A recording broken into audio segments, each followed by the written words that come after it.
नमस्कार दोस्तों, आज की इस हिस्ट्री डॉक्यूमेंट्री सीरीज में आप सभी का स्वागत। जैसा कि हम सभी लोग न्यूज़ में देख पा रहे थे कि बांग्लादेश में पूरी तरीके से तख्ता पलट हो चुका है। वहाँ की आर्मी ने टेक ओवर कर लिया है और फिर से बांग्लादेश पर मिलिट्री शासन स्थापित हो गया है।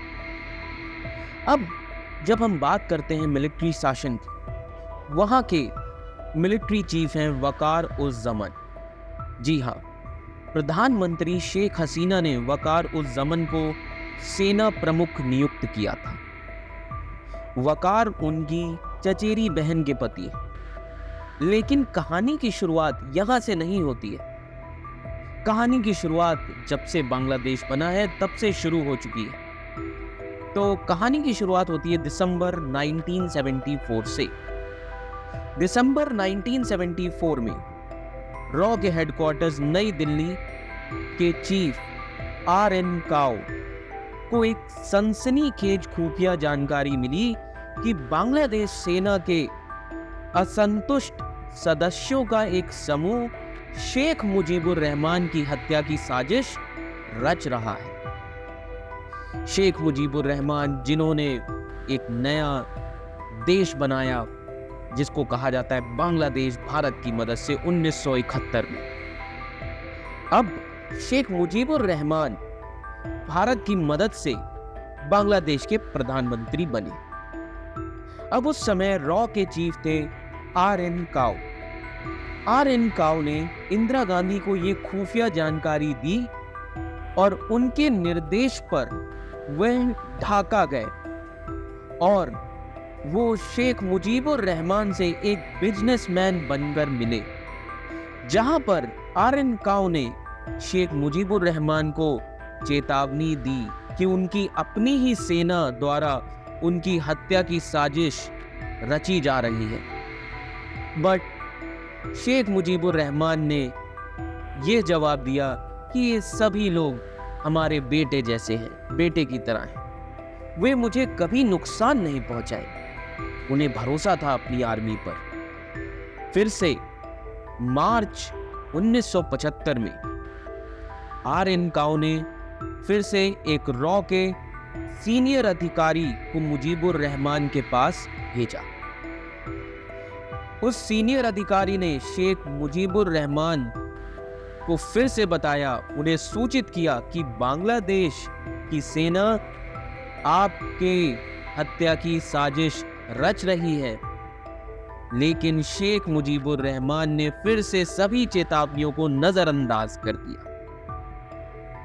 जिसे उन्हें भोगना पड़ा 15 अगस्त 1975 को। जी हाँ, 15 अगस्त 1975 ढाका। बांग्लादेश सेना के अधिकारियों का एक समूह मुजीबुर रहमान के घर में घुस गया और उनके पूरे परिवार को गोली मार दी। अब बांग्लादेश ने एक धर्मनिरपेक्ष राष्ट्रवादी नेता, जिन्होंने बांग्लादेश के निर्माण के लिए लड़ाई लड़ी, उनकी ही सेना ने उन्हें गोली मार दी। हालांकि उस समय शेख हसीना बांग्लादेश में नहीं थी, बाहर थी। और उसी के बाद जून, आज आप देख सकते हैं कि पिछले एक महीने पहले जून 2024 नई दिल्ली में मुजीबुर रहमान की बेटी शेख हसीना बांग्लादेश की प्रधानमंत्री थी। वे अपने रिश्तेदार वकार जमन को सेना प्रमुख के रूप में नियुक्त करती हैं। भारतीय खुफिया को बांग्लादेश में और उनकी सेना में आईएसआई द्वारा इन्फिल्ट्रेट रेडिकल विचारधारा की घुसपैठ के बारे में जानकारी मिली। भारत ने पिछले ही महीने शेख हसीना को वकार जमन की नियुक्ति और संभावित विश्वासघात के बारे में चेतावनी दी। लेकिन शेख हसीना ने भी वही गलती की जो उनके पिता ने की। वो कहती हैं कि वो मेरे परिवार के सदस्य हैं, वो मुझे कभी धोखा नहीं देंगे। लेकिन इस बार भारतीय इंटेलिजेंस पूरी तरीके से तैयार थी। अब देखिए जैसे ही तख्ता पलट होता है, भारत शेख हसीना को सुरक्षित रूप से बाहर निकाल लेते हैं। तो इंडिया के इंटेलिजेंस ने शेख हसीना को सुरक्षित रूप से बाहर निकाल लिया बांग्लादेश। और अब आप देखिए, मुजीबुर रहमान और शेख हसीना दोनों ही राष्ट्रवादी, धर्मनिरपेक्ष और भारतीय समर्थक नेता थे। अब युद्ध हमेशा नियंत्रण के लिए होते हैं और रेडिकल आइडियोलॉजी वाले लंबे समय से बांग्लादेश पर कब्जा करने की कोशिश कर रहे थे और इसीलिए शेख हसीना उनकी आखिरी दीवार थी। लेकिन उन्होंने इस मोर्चे को चलाया स्टूडेंट का सहारा लेकर और शेख हसीना को हटा दिया। पर कहानी दोस्तों यहीं पर खत्म नहीं होती। इसका एक और फ्रंट है और वो सबसे बड़ा फ्रंट है। और वो फ्रंट क्या है? CIA। जी हाँ, यूएस की इंटेलिजेंस एजेंसी। इसकी शुरुआत भी 1971 से होती है, जब बांग्लादेश बना। 1971, वॉशिंगटन, अमेरिका। भारत ने 1971 के युद्ध में पाकिस्तान को हरा दिया था और पूर्वी पाकिस्तान एक नया संप्रभु देश बन गया, जिसको हम बांग्लादेश के नाम से जानते हैं।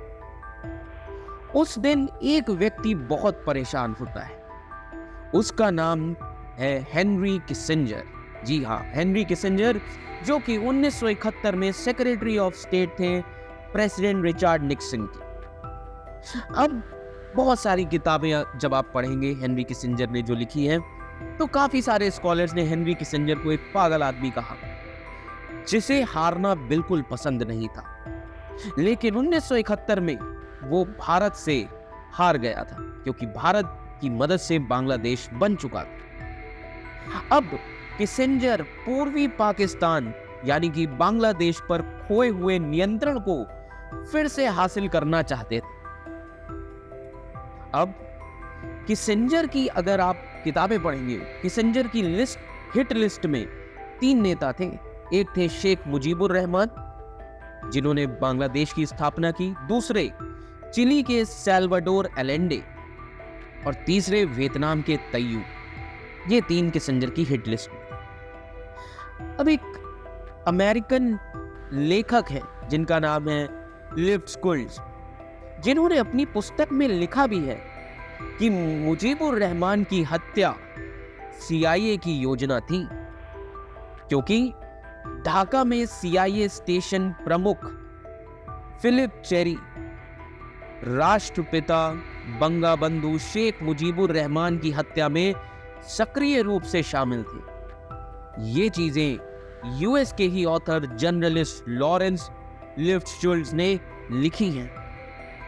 और आज इस साल आप देख सकते हैं कि मई 2024 में ढाका में शेख हसीना ने भी यही कहा कि उनके पास एक व्हाइट मैन यानी CIA ने उन्हें बांग्लादेश में अमेरिकी हवाई अड्डे की अनुमति देने के लिए कहा, सेंट मार्टिन आइलैंड में।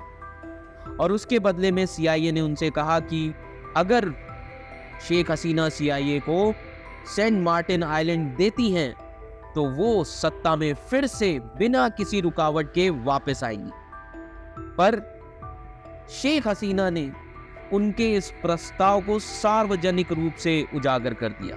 उन्होंने पूरी तरीके से CIA के इस ऑफर को एक्सपोज कर दिया पब्लिक में। अब यहां पर शेख हसीना ने 2 गलतियां की।